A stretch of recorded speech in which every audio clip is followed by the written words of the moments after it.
something different this time, and maybe we'll do more of this in the future if you guys like it, and if you're really bored, then we won't. But we're going to start a series of talks about diverse topics in paranormal investigation. To begin with, something that's not expressly paranormal, but it is something that underlies everything we do, and we have to talk about it, even if it's not riveting. And that's science, hard science, using the scientific method.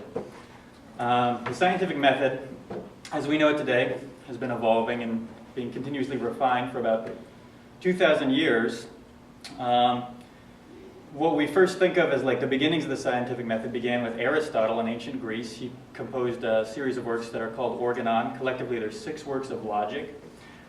He described gathering information, asking important questions. Of course, that is derived from what we call the Socratic method of teaching, which is where you ask questions, and that's what the scientific method is all about.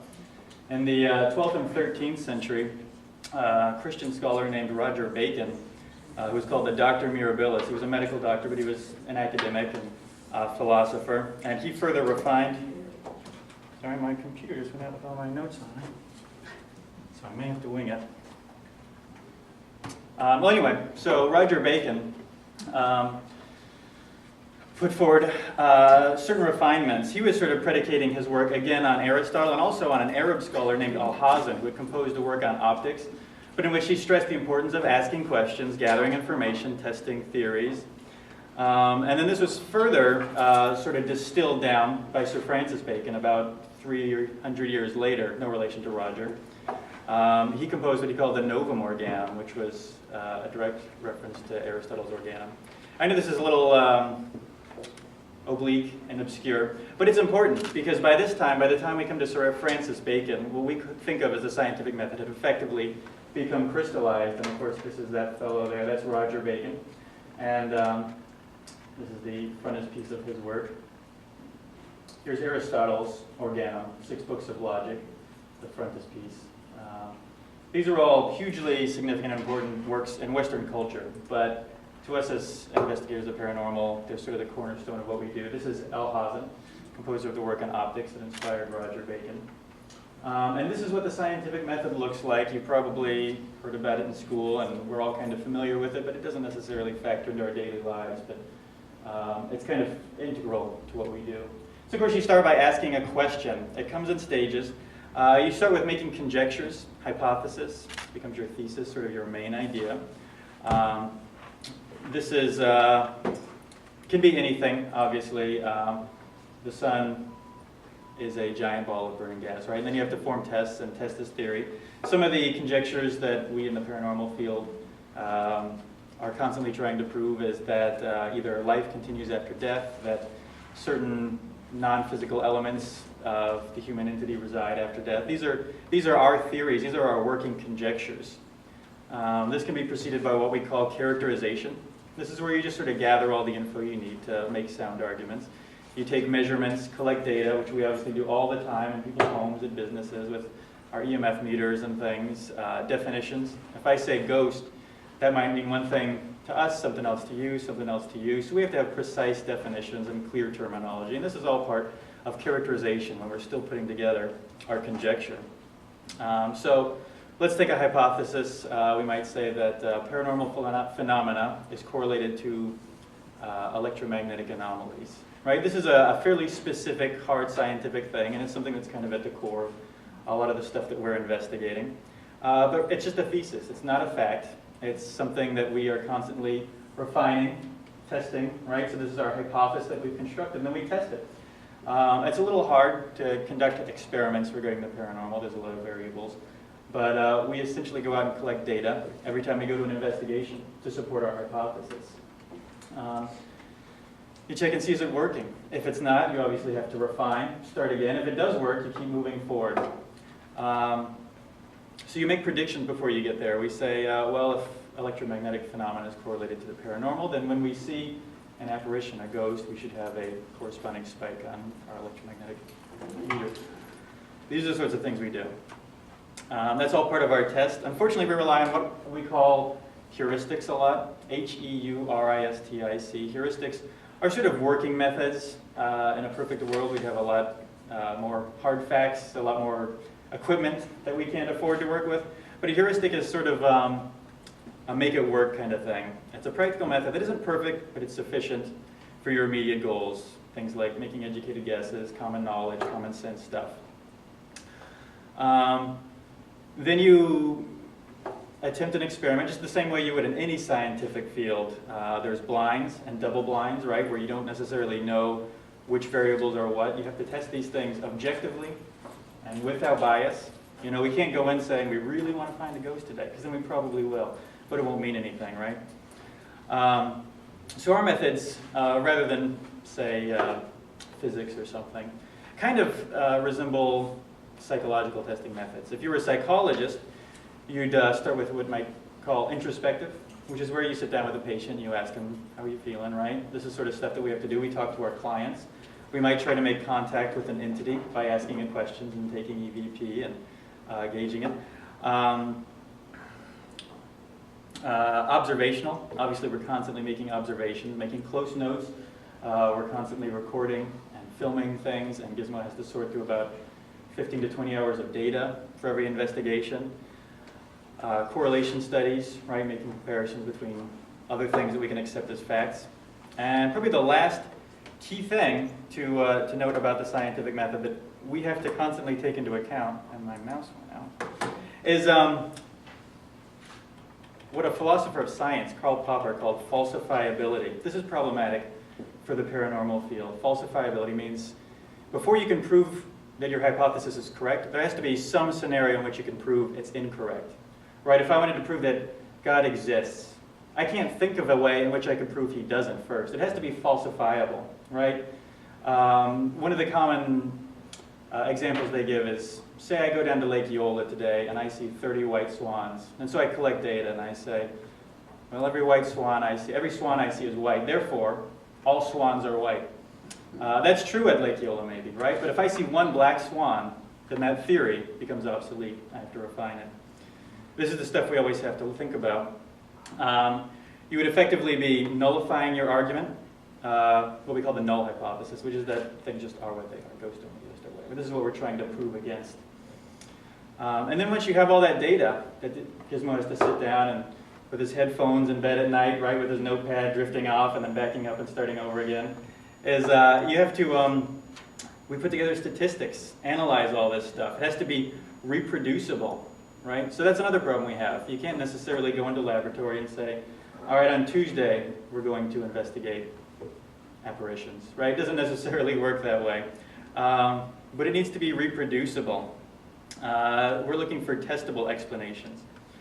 Another Christian academic, and shortly after, roughly about the time of Roger Bacon, Roger of Occam, put forward a philosophical idea called Occam's razor, which is simply that the simplest explanation is usually true. Sir Arthur Conan Doyle sort of implanted this idea in Sherlock Holmes' brain, right? If it's simple, it's probably true. Unfortunately, that's not always the case. But we have to sort of eliminate obvious things, which in our field are often hoaxes, misperceptions, right? Hallucinations, mental illness, drugs, alcohol, or just getting confused or disoriented. There's a lot of things that can make you positive you've seen a ghost when in fact maybe you haven't. And then, of course, when you get done, you have to put all this stuff together and publish it so that people can look at it and tell you, yeah, that looks pretty good, or no, you're obviously crazy, or you know, these are all the things you did wrong. And this way you can make sure, sort of hedge your bets and verify things. Objectivity is obviously the most important thing. Part of the scientific method, I mentioned it. We all have our own opinions on the team. We are kind of like mine, but not necessarily. And we always welcome skeptics, because we have to make sure that we're being objective about it, right? Innocent until proven guilty, right? You go into that courtroom without any preconceptions in mind.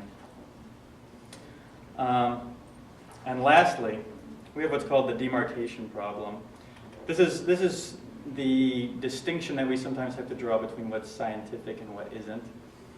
So obviously, like, art isn't scientific, literature is not scientific. That's not a derogatory thing, that's not bad. But then there are things that aren't scientific because they just aren't. You know, a lot of people will tell you certain conspiracy theories are unscientific. Ultimately, what it comes down to, being unscientific doesn't mean it's not true. It just means that it's not verifiable and it's not reproducible.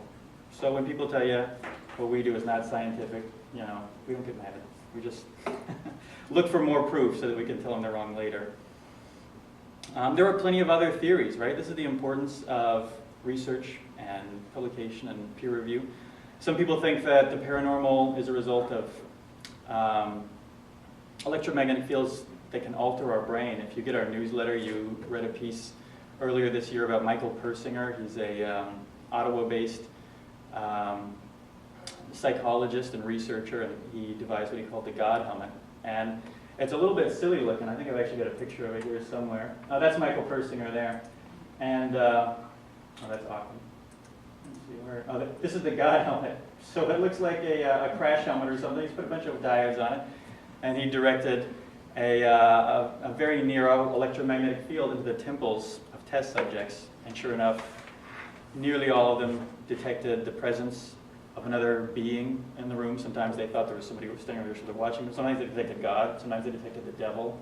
Detected all sorts of things. And then when the field was turned off, the feelings of presence dissipated. Of course, it could just be that maybe the high electromagnetic field makes you more sensitive to your surroundings. There's a lot of other explanations that can be extrapolated from that. That's why this is all important. So now we're going to talk a little bit about research into the paranormal. This is as distinct from things like legend and folklore and even personal experience, which are all important. But you know, the guys with the white robes and the goggles and stuff testing this stuff. It really began with the scientific revolution. Started, you know, roughly towards the end of the Renaissance and carried right on through to the end of the 18th century. We started discovering, we found out our bodies are composed of cells. We figured out things, how things reproduce. Started to study the astral bodies. Kepler put forward his laws of planetary motion. But to give you some perspective, the scientific revolution, a fellow named Cotton Mather in the early colonies when we were still British was a member of the Royal Society. It's the oldest, longest, and it's still around today. There are still scientists at the Royal Society studying hard science. But Cotton Mather wrote a book called Wonders in the Invisible World, in which he espoused his techniques for hunting down and burning witches. That was scientific in the 16th, 17th century, you know? So we've come a long way. The Enlightenment came around, and there was a big backlash against this stuff, and humanism and secularism and things, and we had people like Denis Diderot and Voltaire in France. Not that they were terribly interested in the paranormal, but that gave way to the Industrial Revolution. And this is where things get interesting, because now we have a lot of hard science. We're in the 19th century, and there was sort of a spiritualism backlash movement. There was a fellow named Alfred Russel Wallace. He was called Darwin's bulldog. He actually put forward sort of a variation on the theory of evolution before Charles Darwin. He was a scientific hardliner. So all of his science buddies like to look down their noses at anything they thought smacked of spiritualism. Told us, you know, why it was silly or whatever. But Alfred Russel Wallace was a little bit different. He joined the Society for Psychical Research. He was ostracized by a lot of his buddies in the scientific community as a result.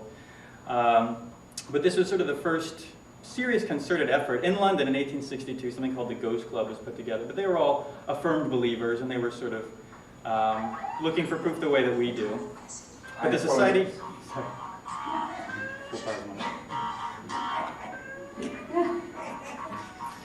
We'll wait. We'll wait. It's all right. I'm sure it's really important. You just won the lottery. Yeah, that's probably it. Well, I hope he remembers his friends. Yeah, so we have the Society for Psychical Research. This was founded in London as well, and sort of stole a lot of the membership of the Ghost Society, the Ghost Club, which, by the way, has been reformulated, and it's still around as well, as is the Society for Psychical Research. These are still extant organizations that have thriving membership. And they founded an American branch, and Alfred Russel Wallace was one of their head investigators, and he invested a lot of psychic mediums, because again, the spiritualism movement was big, and that was how we felt we could most easily commune with the dead. They put a survey in a London paper asking for people to submit their experiences. They actually made their way to, at the end of the 19th century, when psychology, something we take for granted now, it was a new thing. People thought maybe it's a fad, this psychology thing. I don't know. So the Society for Psychical Research sent some sort of ambassadors to this huge expo. It was in either France or Switzerland or something. And they put all these psychologists up to it, and they said, go back to your countries and survey people and ask them if they've experienced paranormal, supernatural, if they've ever met a ghost, right? The SPR in England put ads in papers. They ended up collecting from 8 countries something like 300,000 surveys. That was a lot of data to go through, and they spent years compiling, and they put together a book called Phantasms of the Living, in which they were pretty rigorous, by the way. So if you had a history of mental illness or alcoholism, unfortunately you were out. If you were perceived to be irrational for any other reason, you know, they sort of used Occam's razor to peel away anybody who they thought, for any reason, nothing personal, they thought you might not be credible, you were out. And it came down to just some, like, you know, working class schmoes who, yeah, there's this one time I saw this weird thing, you know. So thousands and thousands of these things, and they put them together and submitted it for peer review. That's the last step of the scientific method, right? They boasted some pretty auspicious names in their membership. The Ghost Club, by the way, its membership included Charles Dickens. Sir Arthur Conan Doyle, by the way, was an ardent spiritualist. He was a member. Charles Babbage, the guy we think of as the inventor of the computer. All right, so these weren't like yahoos, right? So it was incredibly important work that they were doing. We haven't really had anything like this since. There have been a lot of folks.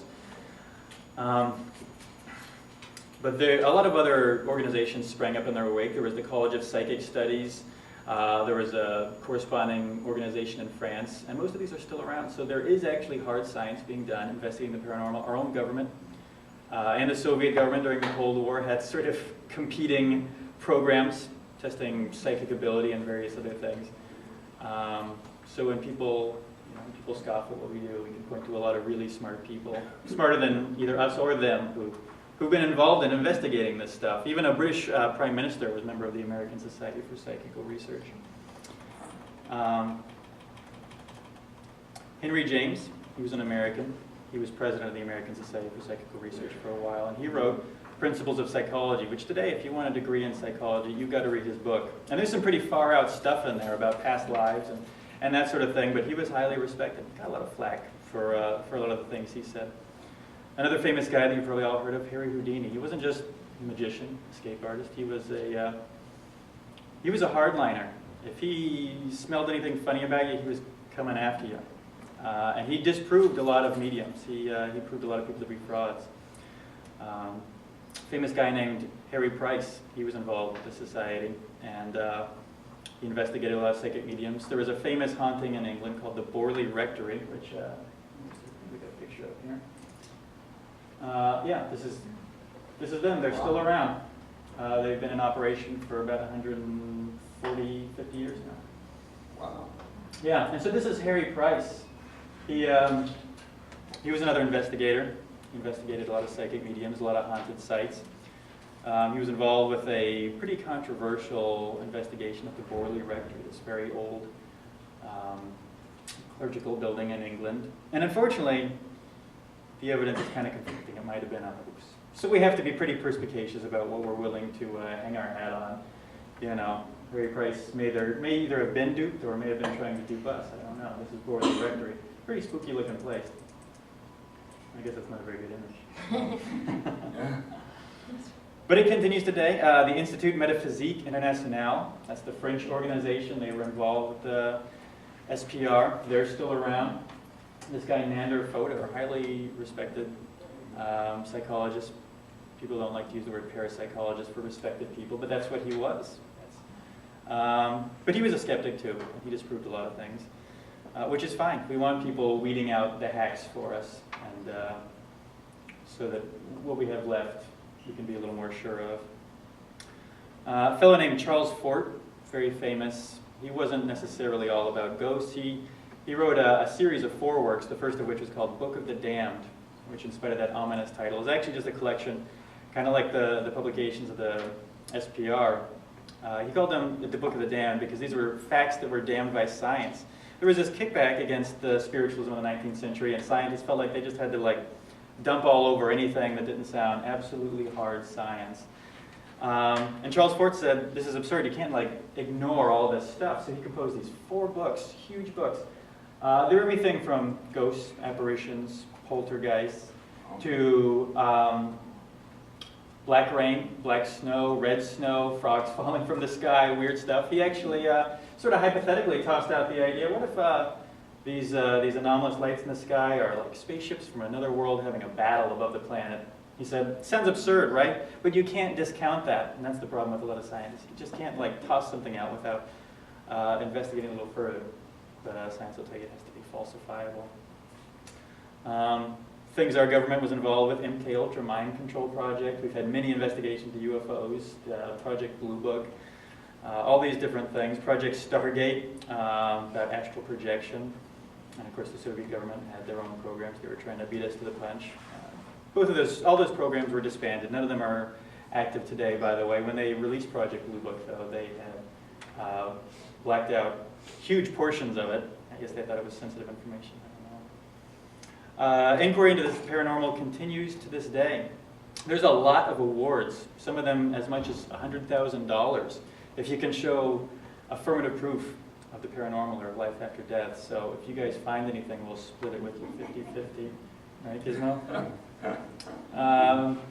In fact, Charles Fort's legacy, there's a publication a lot of you are familiar with called the Fortean Times, where they report weird news and stuff. They're still around. Of course, Michael Persinger is still around. There's a lot of other physicists that are involved and psychologists. Most of them are coming at it from a skeptical viewpoint. There's a fellow named Christopher French involved in the Haunt Project.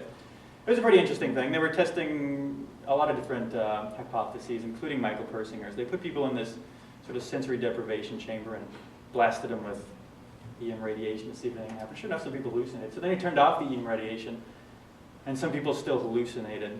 So maybe some people are more susceptible to who knows what. Can't really make any generalizations from that. Michel van Elk, the University of Amsterdam, put together, let's see, more pictures here. What is this? It says 15 of 15. Oh, is that the last one? Yeah. Shots, I guess it is. All right, more pictures. And so that kind of brings us up to date. There are still people investigating this stuff, psychologists and things. So this is sort of just the foundation. If you guys weren't totally bored out of your minds, we have a lot of other things we'd like to talk about. There's a lot more about the history of paranormal investigation. There's a lot of evidence that we'd like to present to you, not just from our own investigations, but from around the world. And different cultures' approaches to the paranormal. So again, what we talked about today was kind of the exclusion of folklore, religion, personal experience. These things are not inadmissible. We'd like to explore them in future talks. And ultimately talk about our investigative methods in a little more detail.